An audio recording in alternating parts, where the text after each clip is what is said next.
Hello दोस्तों, आप सबको स्वागत है ऑनलाइन साइंस में। जैसा कि दोस्तों हम लोग लगातार पढ़ रहे एसएससी जीडी के लिए प्रैक्टिस सेट क्वेश्चन जो मैथ्स के प्रीवियस ईयर सवाल। तो दोस्तों आज हम लोग क्लास नंबर 3 करेंगे, जिसमें क्लास नंबर 2 में अलजेब्रा के प्रीवियस ईयर सवाल कर चुके हैं। आज दोस्तों हम लोग नंबर सिस्टम उठाएं, जो नंबर सिस्टम में प्रीवियस ईयर सवाल जो पूछेगा ओरिजिनल सवाल हम आज से करने वाले हैं। तो फटाफट दोस्तों आप लोग भी जुड़े रहे, क्योंकि ऐसे सवाल पूछे जाते हैं एसएससी जीडी के एग्जाम में। तो पहला सवाल दोस्तों आपके स्क्रीन पर देखिएगा, दिया गया 1 का स्क्वायर 2 का स्क्वायर इसी प्रकार ये सीरीज चलता जा रहा और 15 का स्क्वायर तक का मान पूछ लिया है। तो इसका आंसर क्या होगा? देखिएगा दोस्तों, ऐसे सवाल हम लोग कैसे बनाते, थोड़ा सा एक बात समझिएगा। जब भी दोस्तों अगर 1 2 3 ये सीरीज अगर इस प्रकार से n तक चलता रहता है, तो इसके लिए दोस्तों क्या, इसके लिए एक सूत्र बनता है n into n plus 1 upon में 2। इससे दोस्तों क्या हो जाता, इसका आंसर बन जाता। लेकिन जब स्क्वायर का बात आ जाए, जब दोस्तों इस पर स्क्वायर का बात आ जाए, तो इसके लिए दोस्तों ये सूत्र नहीं लगता है। इसके लिए दोस्तों होता है n into n plus 1 into 2n plus 1 upon में 6। इस फॉर्मूला पर जितने भी स्क्वायर दिया गया n तक अनंत तक हर एक वो संख्या इस फॉर्मूले से आप निकाल सकते हैं। जी हाँ, चलिए सवाल को करते हैं। लास्ट वाले जो संख्या होते हैं क्या होते हैं, n का मान होता है, n कितना दिया गया 15, n कितना दिया गया 15 इंटू n प्लस 1 यानी कि 15 1 16 इंटू 2n प्लस 1 यानी कि n का मान 15 15 दूना 30 और 1 31 और अपॉन में 6। अब 3 से काटिएगा, 3 5 15 और 3 दूना 6 और 2 8 16 5 इंटू 8 कितना दोस्तों होगा 40 इंटू 31 गुना करिएगा तो दोस्तों कितना होगा 4 3 12 1 1200 और 4 गुना हो जाएगा, यानी कि 1240 आपका सही हो जाता है आंसर। देखिएगा ऑप्शन नंबर बी दोस्तों आप सभी का आंसर हो जाता है। तो चलते हैं आगे सवालों में। आशा करता हूं आप लोग समझ गए होंगे ये सवाल। दोस्तों क्वेश्चन नंबर 2 देख लीजिए। अब यहाँ पर सवाल थोड़ा सा घुमाया है, दिया गया Q, जब 1 Q 2 Q इसी प्रकार जैसे 10 Q तक पूछा जाए तो इसका आंसर क्या होगा, यानी इन सभी का Q करके जोड़ना है। तो क्या हम कर सकते हैं, क्या जोड़ सकते हैं दोस्तों? अगर ये बेसिक से हम अगर करना शुरू कर दें कि 1 का Q 1 और 2 का Q 8, 3 का Q 27, 4 का Q 64, अगर ये संख्या 10 तक करेंगे तो दोस्तों आप बहुत ही ज्यादा टाइम आपको लगने लगेगा। ठीक है, तो इसके लिए दोस्तों एक फॉर्मूला बनता है, वो फॉर्मूला होता है n into n plus 1 upon में 2 और पूरे पर होल स्क्वायर, पूरे पर होल स्क्वायर। अभी ही दोस्तों बताया है, जब सीरीज चलेगा प्राकृतिक संख्या के फॉर्म में 1 2 3 4 अनंत तक, तो n into n plus 1 upon में 2 लगाएंगे। अगर स्क्वायर पूछ दिया जाए तो इसके लिए फॉर्मूला होगा n into n plus 1 into 2n plus 1 upon में 6 होता है। लेकिन जब Q पूछेगा तो n into n plus 1 upon 2 का होल स्क्वायर कर देंगे, आपका आंसर इजिली आ जाता है।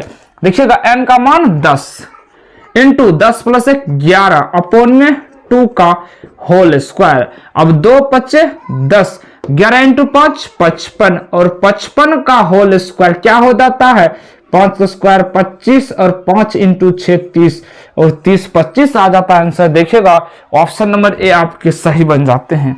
तो चलते दोस्तों आगे सवालों में। तो चलिए दोस्तों क्वेश्चन नंबर 3 देखिएगा, आपके स्क्रीन पर होगा। यहां पर देखिएगा सवाल क्या पूछा है।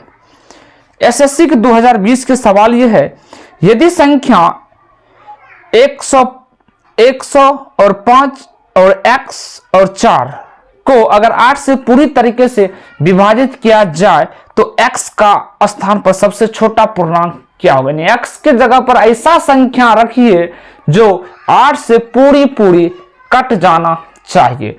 तो क्या करेंगे दोस्तों, यहां पर x की जगह पर कुछ ना कुछ रखना पड़ेगा। तो दोस्तों हम जानते हैं 8 का रूल क्या कहता है, 8 का दोस्तों रूल कहता है, अगर 8 का मतलब क्या होता है 2 की पावर 3 होता 8।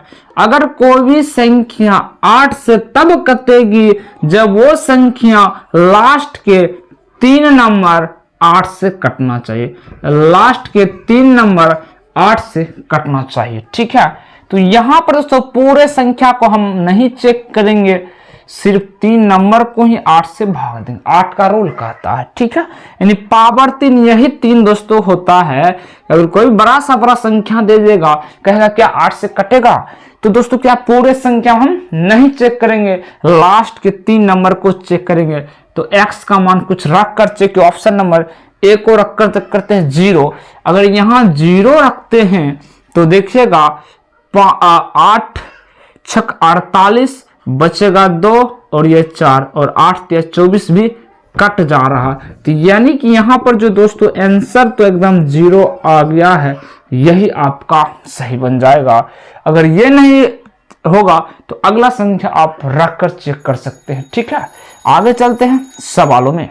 सवाल को कर लेते हैं। जीडी का सभी प्रीवियस से सवाल हम लोग लगा रहे हैं। सेट नंबर 3 होगा।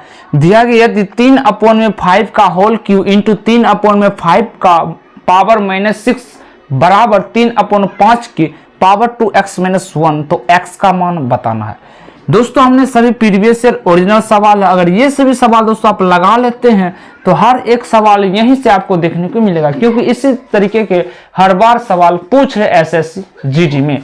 देखिएगा सवाल को कैसे बनाएंगे, यहां पर थोड़ा सा कुछ आप ध्यान रखिएगा। अगर दोस्तों a की पावर m इंटू a की पावर n दिया गया है, तो दोस्तों होता है a की पावर m प्लस n। कब दोस्तों, जब बेस समान दोनों है और पावर कुछ भी रहेगा, लेकिन अगर गुना में दिया गया है तो पावर जुट जाएगा, लेकिन भाग में रहने पर घट जाता है। जैसे a की पावर m भागा a की पावर n दिया रहेगा तो पावर जाएगा घट, लेकिन बेस दोनों में से एक आप लीजिएगा। उसी प्रकार a की पावर m बराबर a की पावर n दिया गया है, तो यहां पर जब बेस सेम है तो इस केस में पावर भी बराबर हो जाता है, यहां पर पावर ही बराबर हो जाता है। वही कॉन्सेप्ट यहां पर आपको देखने को मिलता है। यहां पर देखिए इंटू में ये दोनों संख्या है, गुणाम है। ठीक है, तो यहां पर जब देखिए गुणाम रहेगा, गुणाम जब रहेगा, देखिए ए दोनों सेम, देखिए 3/5 3 सेम है, तो पावर क्या हो जाएगा, जुट जाएगा। तो यहां से 3/5 लिखेंगे और इस पर पावर क्या कर देंगे, जोड़ देंगे। तो यहां से क्या बनेगा, 3 की पावर 5 और पावर जो बन जाएगा 3/5 और पावर जो हो जाएगा जुट, तो प्लस माइनस माइनस -6 में 3 घटाएंगे तो दोस्तों पावर आ जाएगा -3। लेकिन अब और दिया गया आगे बराबर 3/5, 3/5 के पावर 2x-1 दिया गया है।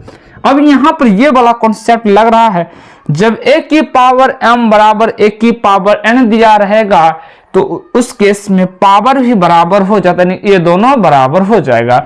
तो यहां से -3 बराबर 2x-1 हो जाता है। ठीक है, अब यहां से क्या करेंगे, इसको इधर कर देते हैं, 2x और -1 बराबर -3 इधर कर लेते, इसी आपको इजी समझ आएगा। ये वाले संख्या इधर, ये वाले इधर, इससे कोई फर्क नहीं। तो यहां से आप 2x बराबर -3 है और ये माइनस का 1 उधर जाते हैं, प्लस का 1 हो जाएगा और 2x बराबर आ जाएगा -2 और x बराबर आ जाएगा -2/2 बराबर -1। यही इस सवाल का आंसर होगा। इसको काटेंगे तो माइनस में ही आएगा और ऑप्शन नंबर सी दोस्तों आपका सही हो जाएगा। तो इस प्रकार से हर एक सवाल हम लोग करने वाले हैं। ये दोस्तों नंबर सिस्टम के सवाल चलते। सवाल नंबर 2, a बराबर 11 b बराबर 9 हो तो a² + b² + ab अपन में aq माइनस bq का मान क्या होगा। दोस्तों सभी प्रीवियस ईयर सवाल लगाइएगा, इसका आंसर क्या होगा। तो यहां पर देखिए दोस्तों थोड़ा सा दिमाग लगाइएगा, तो यहां पर जो लिखा गया है a² + b² + ab और अपोन में दोस्तों क्या दिया गया है, aq माइनस bq, यानी कि इसका फॉर्मूला पूछ लिया है। तो यहां पर aq माइनस bq का जो फॉर्मूला होता है a माइनस का b into A square plus B square plus A B होता है इसका मान। अब यहां पर देखिएगा ये वाले संख्या और ये वाले दोनों बराबर है तो ये कट जाएगा, बचला सिर्फ a माइनस का b, a माइनस का b अपॉन मार रहा है 1 अपॉन a माइनस का b आ रहा, 1 अपॉन, क्योंकि एक बार में कटेगा तो 1 अपॉन में a माइनस b बराबर 1, a का मान 11 माइनस b का मान 9, तो 1/2 आपका आंसर बन जाता है। ठीक है दोस्तों, तो ऑप्शन नंबर ए दोस्तों आपका सही हो जाता है। चलते हैं आगे, क्वेश्चन नंबर आगे देखते हैं। ध्यान के यहाँ इकाई अंक का सवाल पूछ रहे 13 के पावर 2003, तो इकाई अंक क्या होगा। एकदम इजी सवाल है लेकिन पूछे गए सवाल है तो करते हैं। जब भी इकाई अंक पूछा जाता है, इकाई का मतलब दोस्तों लास्ट का सिर्फ इकाई अंक को ही चेक करें, आगे में कुछ भी होगा उससे हमको कोई मतलब नहीं। इकाई अंक कितना आ जाएगा 3 आ जाता है। और पावर जो भी होता है उसमें क्या करते हैं हम लोग, लास्ट के 2 नंबर के 4 से भाग देते हैं। तो लास्ट के 2 नंबर अगर 4 से भाग देंगे तो पावर कितना आएगा 3 ही आएगा। तो यहाँ पर देखिए 0 3 है, अगर इसको 4 से भाग देंगे तो यहाँ पर रिमाइंडर 3 ही है क्योंकि इससे छोटा है, तो इसका पावर बैठा दीजिए 3 और 3 का क्यों हो जाता है 27, तो लास्ट का इकाई कितना आ रहा 7 आ रहा। यही सवाल का आंसर बन जाते हैं। ठीक है।